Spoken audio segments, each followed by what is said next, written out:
রংপুরের বাজারে থরে থরে ছেয়েছে মধুমাসের রসালো ফল লিচু। রকমারি লিচুর পসরা সাজিয়ে ক্রেতাদের অপেক্ষায় ব্যবসায়ীরা। সবুজ পাতার আড়ালে দূর থেকে নজর কাটছে টইটম্বুর লিচু।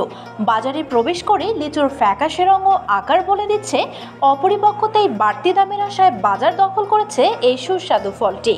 দাম চড়া থাকায় কেউ কম কিনছেন, আবার কেউ হাত সরিয়ে নিচ্ছেন। এমন চিত্রই দেখা গেছে পুরো বাজার ঘুরে। নতুন ফল হিসেবে তাড়াতাড়ি বেচা হবে।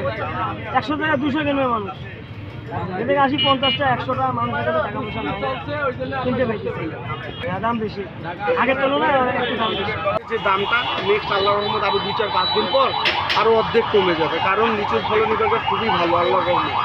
তারপরে কিছু কিছু বাগানে শিলা বৃষ্টির কারণে অনেক ক্ষয়ক্ষতি হয়েছে, তারপরে দেখা যাক। আমরা তো খুচরা দোকানদার, আমরা যেমন কিনবো তেমন বিক্রি।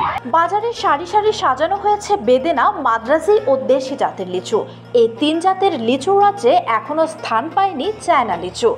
দেশীয় লিচুর দাপট কমাতে বাজারে তোলার প্রস্তুতি নিচ্ছেন চায়না লিচুর বাগানিরা। জাতভেদে লিচু বিক্রি হচ্ছে 250 থেকে 1300 টাকা পর্যন্ত। দিনাজপুরের থেকে আমাদের রংপুরের লিচুর আবাদ হয়েছে বেশি, অনেকটাই বেশি হয়েছে আর কি। আর লিচুর আবার দামও কম, 1400 টাকা থেকে 2500-2600 টাকা পর্যন্ত হাজার লিচু পাইকারি আমাদের আড়তে বিক্রি হয়। খুচরারা কিনে, যারা খুচরা বিক্রি করে 300 টাকা 250 টাকা আর খুচরা বিক্রি করে।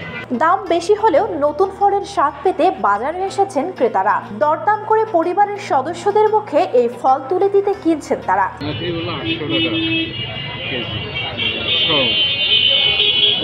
দেখি একটু বাজার কম হয় আমাদের জন্য ভালো হয়। 60 টাকা সব কিনলাম, 100 লিচুর দাম 360 টাকা। তো লিচু বন্তিত নাকি কম দেন নাই, বেশি কি এখন তো প্রথম যেহেতু নামছে না, এখন ধীরে ধীরে আবার কমবে বাজার। একদিকে বাজারে এখন বিক্রি হচ্ছে বেশিরভাগই অপরিপক্ক লিচু। এর অনেক লিচুই স্বাদহীন, টক ও শক্ত। এতে করে লিচুর আসল স্বাদ থেকে বঞ্চিত হচ্ছেন সাধারণ ভোক্তারা। অপরদিকে মূল্য বেশ চড়া থাকায় অনেকের স্বাদ থাকলেও সাধ্য নেই পুরো পণ কেনার। ফলে অধিকাংশ ক্রেতা কিনছেন হাফ পণ লিচু। আমদানি বাড়ার সাথে সাথে কমবে লিচুর দাম। বেচা কেনাও ভালো হবে বলে প্রত্যাশা ব্যবসায়ীদের। বর্ণালী জামান, বার্তা 24, রংপুর।